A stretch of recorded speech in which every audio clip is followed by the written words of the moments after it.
Hi friends, welcome to my another vlog. আজি আমি বনাবলৈ শিকিম চাউলৰ লাড়ু। এইবিধ লাড়ু খাবলৈ খুবেই টেষ্টি। ইয়াৰ বাবে প্ৰথমে কেৰাহীত পানী অলপ লৈ তাত গুড় দিয়া হয়। গুড়খিনি ভালদৰে গলিবলৈ দিব। গুড়খিনি মাজে মাজে লৰাই থাকিব লাগে, নহলে গুড়খিনি কেৰাহীত লাগি যোৱাৰ চান্স থাকে। গতিকে গুড়খিনি ভালদৰে লৰাই থাকিব লাগে। আনফালে মই এটা যতনত ভজা চাউলৰ গুড়ি লৈছোঁ। চাউলৰ গুড়িখিনিত অলপ ঘি দি ভালদৰে মিক্স কৰিব লাগিব।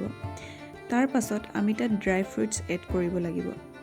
ড্ৰাই ফ্ৰুটছ এড কৰাটো একেবাৰে অপচনেল। আপোনালোকে ড্ৰাই ফ্ৰুটছ এড নকৰিবও পাৰে। আপোনালোকে যিকোনো ড্ৰাই ফ্ৰুটছ এড কৰিব পাৰে। আনফালে আমাৰ গুড়ৰ পাক প্ৰায় হৈছে। এতিয়া আমি গুড়খিনি জুইৰ পৰা আঁতৰাই আনি তাত সেই চাউলৰ গুড়িখিনি অলপ অলপকৈ এড কৰি গৈ থাকিব লাগিব। তাৰ পাছত চাউলৰ গুড়িখিনিৰ লগত গুড়খিনি ভালদৰে হাতেৰে মিক্স কৰিব লাগিব। তাৰ পাছত আপোনালোকে সুন্দৰকৈ এইখিনি নিজৰ জোখাৰে লাড়ু বনাই যাব।